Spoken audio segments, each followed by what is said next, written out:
Hey, ladies and gentlemen, welcome back. Our next speaker is Jim Marrs. I think most of you in the audience know Jim, but just a few words about him. Jim is the ultimate consummate researcher. He is a nothing but the facts, ma'am, Joe Friday kind of guy. He's a best-selling author. Amongst his works, of course, Alien Agenda, still the #1 selling book of all time about the alien phenomena. The movie JFK, of course, based on his work. One of his early achievements was to break publicly for the first time the story about the government remote viewing program. Yeah, he was the guy.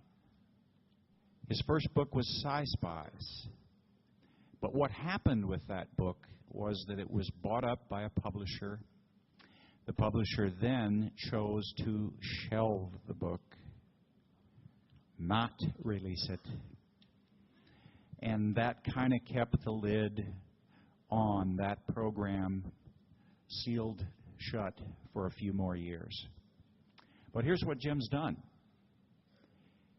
He has just re-released the book Spies, and it is greatly, greatly expanded. It's expanded with new work, new information, and really, primarily, it's expanded with stuff that he had for the first book but didn't include. Guess why? Because it was too far out, even for Jim at that time. So guys, you are in for a treat. The first time the world is going to hear this information. Welcome our friend Jim Marrs. Thank you, Bob.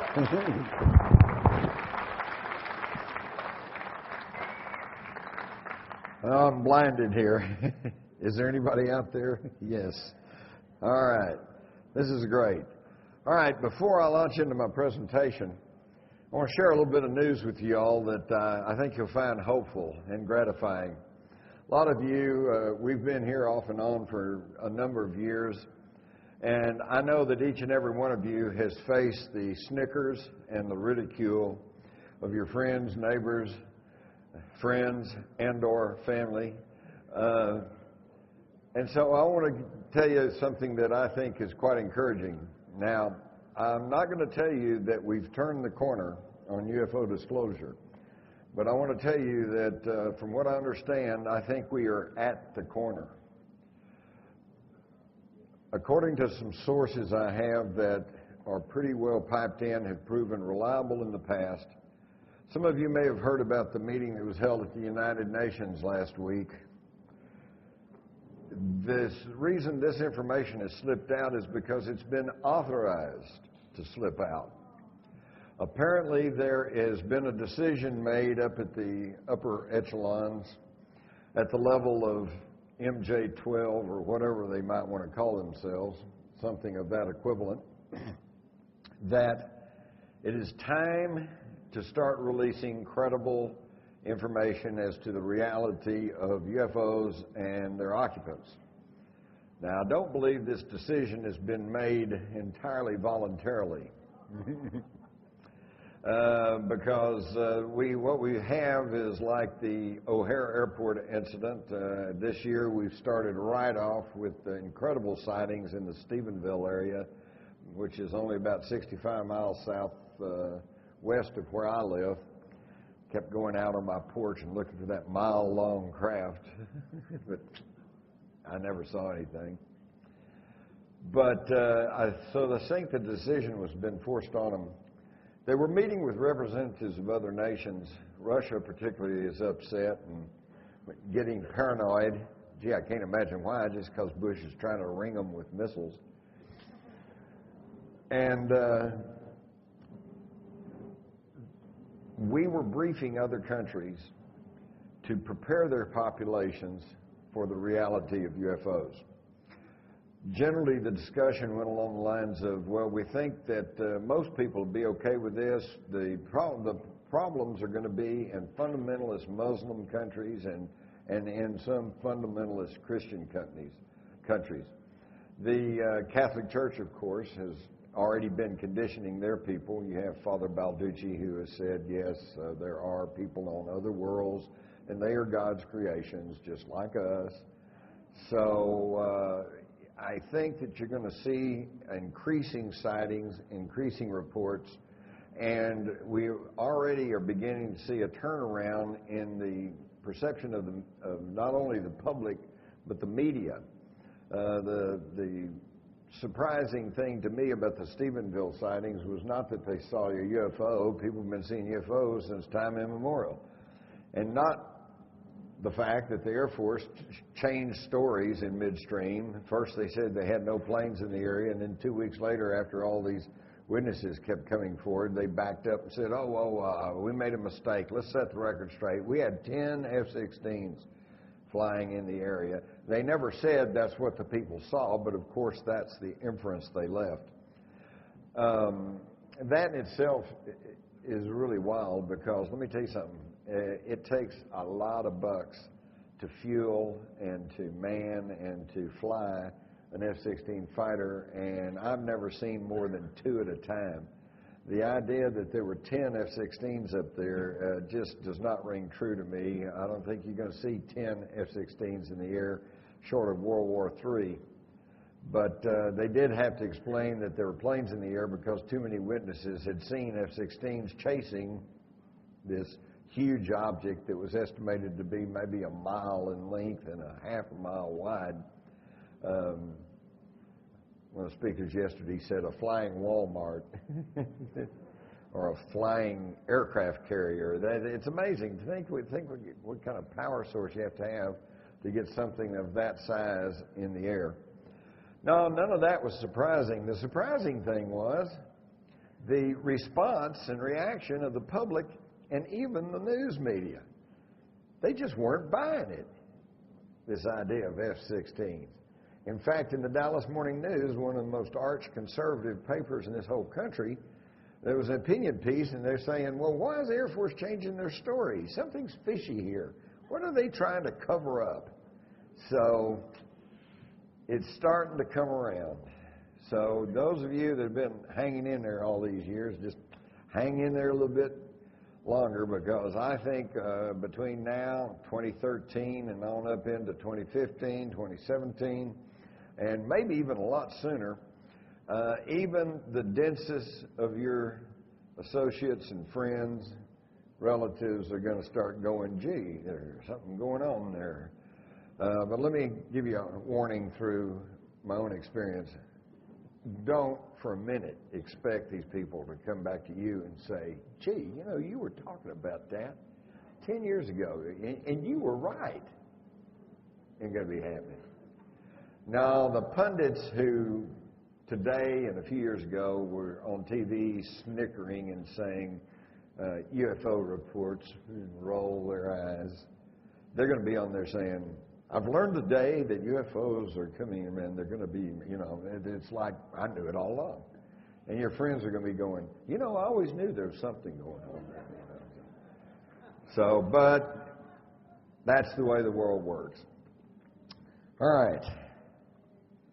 Today, I'm going to be talking about remote viewing aliens. Now, most of you already know about remote viewing, so I'm going to skim through the background of that pretty quick.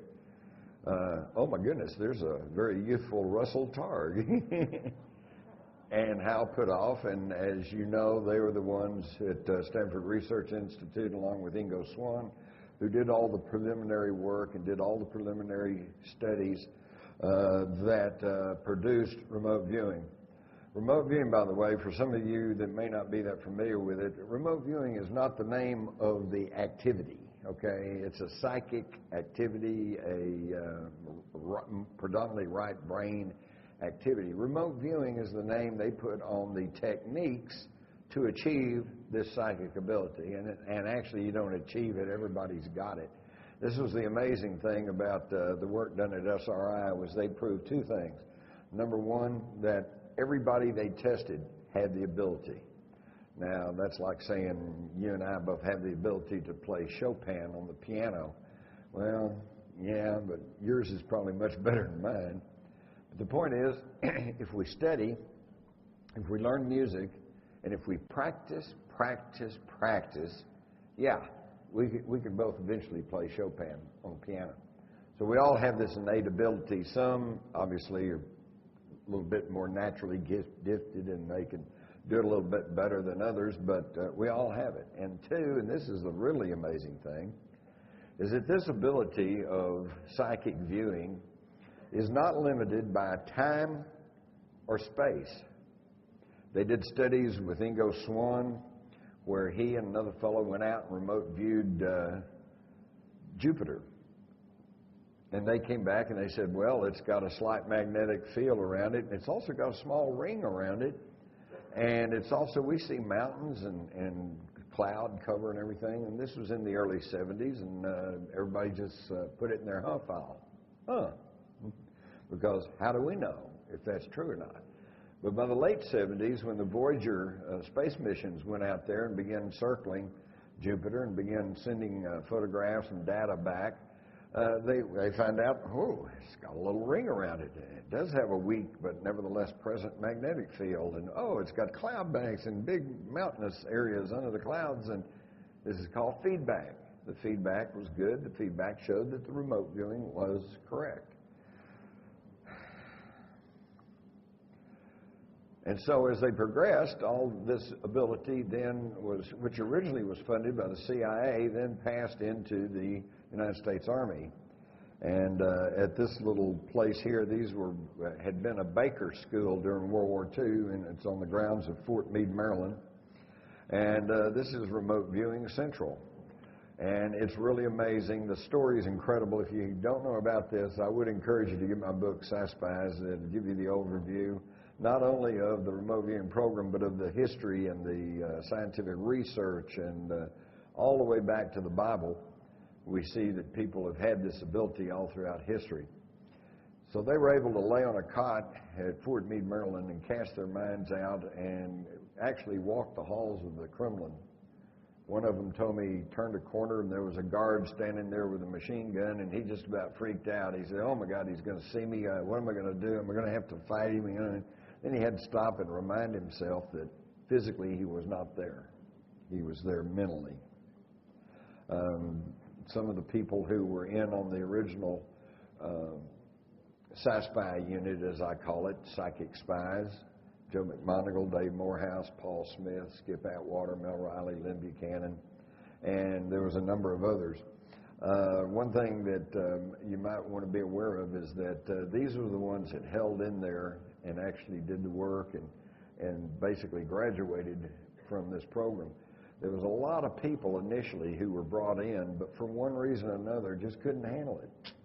Maybe because of their religious beliefs or their upbringing, or because they just didn't want to go out that far into their mental capabilities. And that's because once they got into this and once they were able to go out and transcend time and space, their vistas opened. They became much more than just military intelligence officers. This is just a chronology of how the program progressed. One thing very interesting about it was the fact that when it came time to get funding, and they were funded through 4 separate administrations for a period of over 25 years. So when they say, well, we didn't get any much good out of that, bourgeois, somebody got some good out of it because they kept getting their funding. And one of the ways they did this was to, instead of having a flip chart and trying to explain to everybody how it worked and, try to convince them to believe what they were saying, they actually took these generals and they took these politicians and congressmen and they sat them down and they got them to do it. And once they had done it, and they say, holy cow, this really works. So then they got their funding. The military went through a series of name changes, Grill Flame, Center Lane, et cetera, Stargate. So some of y'all have heard these various names, and it's actually the same program. What they discovered, too, was that they weren't the only ones out there looking around mentally, because, in fact, the whole remote viewing thing actually began as a reaction to the old Soviet Union into psychic research that had been done behind the Iron Curtain.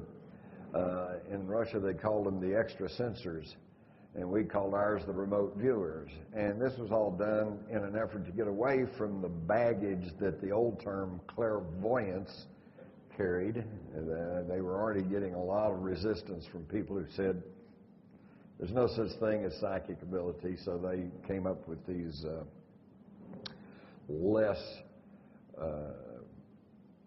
provocative names, and they would cross each other. They'd go different places, and they'd run into their Soviet counterparts, and then they'd run into them. And at first, it was kind of like, there's the enemy. But then pretty soon they realized, well, we're not here in body anyway, so there's nothing we can really do to each other. So they just got to looking at each other, and pretty soon it was like, hey, how are you? You know. Anybody remember the old Warner Brothers cartoon where at the very beginning, the sheepdog and the wolf or the fox, and hey Bob, hey Fred, ching, and hit the time clock, you know, and then they go and start chasing each other. It was something along like that. But we also know that there was another weirder, stranger aspect to remote viewing. To the best of my knowledge, none of the military remote viewers were ever officially tasked to go look at UFOs. And that makes sense, because how could the government, who for 60 years maintains there is no such thing, turn around and tell their highly experienced and trained remote viewers, go look at UFOs? Can't do that. But they would have them go look at other things, and on the way, they'd come across UFOs.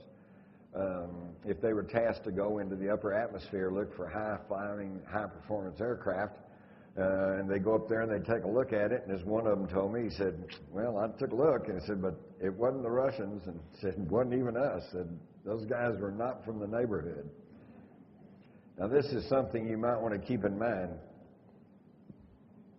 Every single military-trained remote viewer, at one time or another, had first-hand direct knowledge of the reality of UFOs and non-human intelligences. Now, some of them today will talk quite readily about that. Some of them will only talk hesitantly about that, and some of them won't talk at all about that. But they all had this experience. And I think this is another reason why they wanted to keep the lid on the story of remote viewing. Not that they didn't care that we knew that they could do this remote viewing, but for the fact that it would lend even more credibility to the reality of UFOs. They also discovered other strange things. For example, in 1993, when the Titan IV rocket lifted off with a military payload, it just got to about 110,000 feet and then blew up. And they tried to blame it on a rocket motor segment malfunction, and yet Colonel Frank Sterling, who headed the project, said that an unidentified object apparently struck the Titan at an altitude of 110,000 feet. Well, what kind of unidentified object? Well, one of the remote viewers took a look at it, and others did, and they described it as a buckyball. A Bucky named after Buckminster Fuller and his geodesic dome houses, because this was a multifaceted object about the size of a hand grenade with a mirror-like surface, metallic silver gray, multifaceted, very hard, crystalline structure. And they saw several of these floating around up in orbit. And if we put up a communication satellite or a space shuttle, well, then they just floated there and everything came off all right. But as soon as we tried to put up a military payload, these things, one of them would drop out of orbit, come down, hit it, and just blow it apart.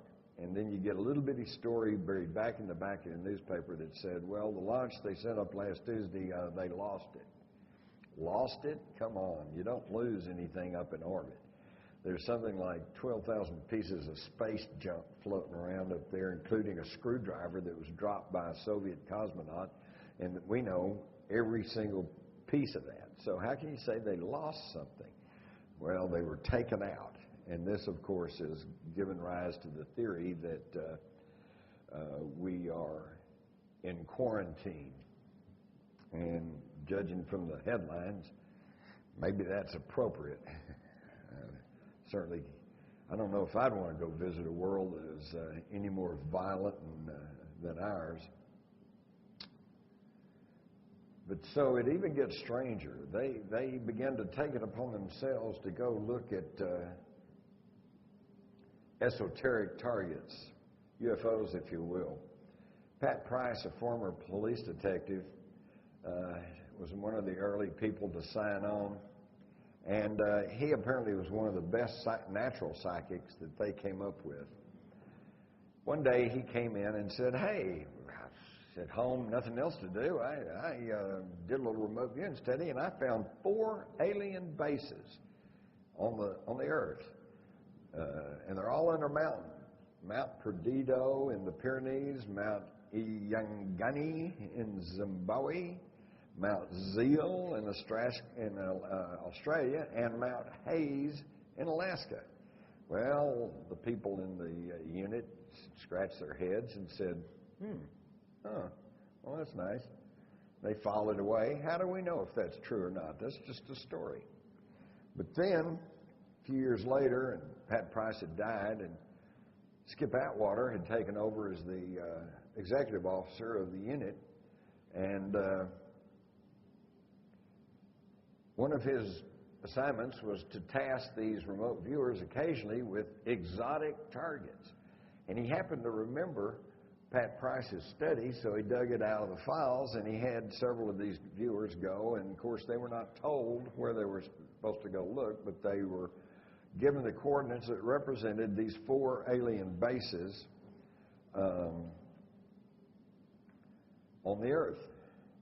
And lo and behold, they all came back and said, "Wow, we found a base, and there's non-humans working there, and they're under these mountains." And they even got even further explanation. The base in the Pyrenees was like the train station. As they came and they went out of there. Okay, and this is really interesting because when I was in southern France, there was a big mountain that kind of sticks out all by itself before you really get into the mountains of the Pyrenees, and it's called P.S.I. And the sky would be perfectly blue and clear, and everything was nice, except there's always a cloud hanging over this mountain, you know. And I asked this professor that I was with, I said, who lived over there and had been studying in that area for some time, I said, why is there always a cloud hanging over that mountain? And he said very nonchalantly, "Oh, well, that's where the ships go in and out." Oh, okay. So that is just where they come and go. The base in Zimbabwe is a maintenance facility. That's where they go for repairs and, get their batteries charged, whatever it is they're doing. The base in Australia is a R&R base. They saw several different types of ETs there, all having a good time and relaxing. And of course, I got a picture of the Star Wars bar. Everybody's having a good time. And then under Mount Hayes in Alaska is a geophysical monitoring station where they track the weather and pollution and whatever's happening on this planet.